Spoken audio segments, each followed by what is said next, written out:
Hello, I'm Richard Vobes, the Bald Explorer. I'm out on another walk, and as you can see here, I'm in Wiggonholt. There's a name you don't conjure up every day, is it? I'm near Parham, in the Parham parish in West Sussex. That's the road between Storrington and Pulborough. Parham House is just that way. And I'm taking a stroll towards Wiggonholt Church, tucked away down this little quiet lane with some rather fabulous and impressive buildings is the medieval church of Wiggonholt. And I want to go and have a look at it. One of my lovely viewers suggested that I come and check it out, and check it out I shall do. I believe that this area here, just north of the South Downs, just north of Worthing and that sort of area on the south, has been home to people since, well, at least the Bronze Age. Got some terrific buildings coming up here on my left. This is Sanctuary Court, it says. Terrific slate on the front of this, a little bit of wood in the lodge. And then I've noticed in this area, buildings have a lot of this ironstone. Look at these lovely ironstone bricks. Very, very beautiful, and actually not badly set off with the UPVC double glazed windows.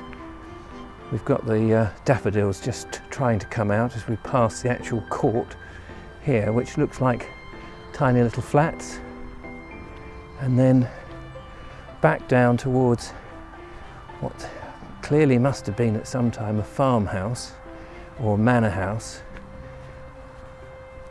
which I believe has been jigged about a bit in the 19th century. And this is Wiggonholt House. Very grand looking place, as you can see.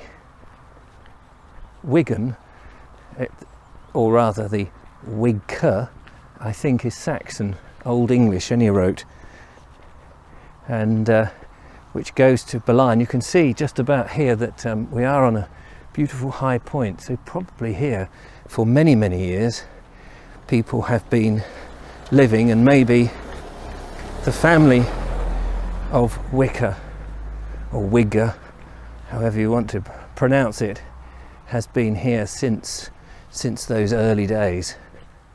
Just ahead of me now is the church down this little lane. There's plenty of footpaths here because we're very close to the Pulborough Natural Wetlands, the reserve, the RSPB reserve. And on my left, I don't know if you can see down there, in the distance are the Pulborough Brooks. That's the actual word I was looking for.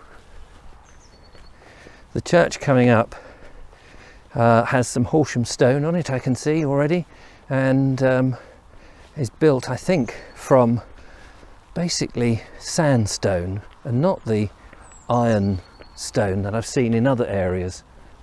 Here we go. We'll bypass this rather imposing house, but behind it, which must be the rectory, the old rectory, which was rebuilt in, again, the 19th century. And we approach the lovely church down this little lane, and here it is, through the little lich gate. As you can see, that's got some Horsham stone on it. Horsham stone, or Horsham slabs as I should call it, is quarried. Let's see if I can just open this gate. There we go. Is quarried near to Horsham, but not necessarily in Horsham, around Slimfold and numerous places, Roffey, I think, and is quarried in low beds. You think of quarrying as deep, big pits, but these are more sort of taken off just below the surface in like slabs. Let's go and get a better view of it up here before we go and see if we can get inside. It looks like, similar to Greatham Church, a one-roomed church without the addition of a chancel added at the back. But unlike the Greatham Church, which had these 13th century lancet windows added, this still has what looks like its original west arched window, which is beautiful. Charming little graveyard here on the way up to a porch, again probably added later but made to look as if it fits in. Let's go and see if we can get inside. Unusual door here, quite dark, and in we go.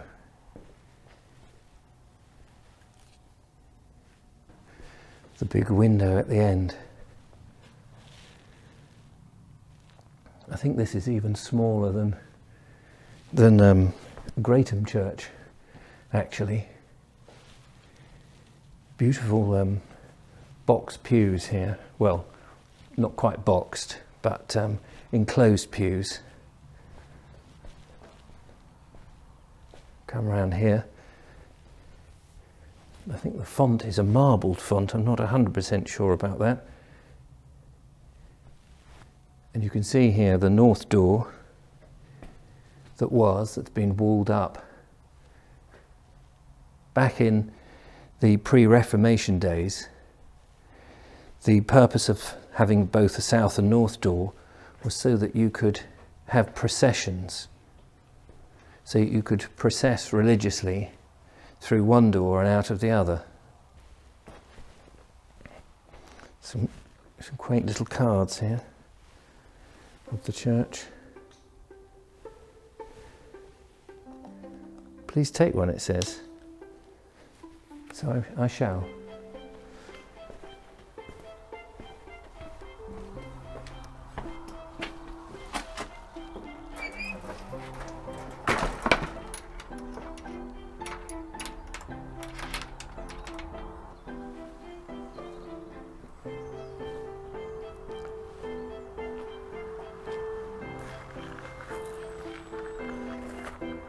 Let's take a little walk around the other side and get an idea of what it's like.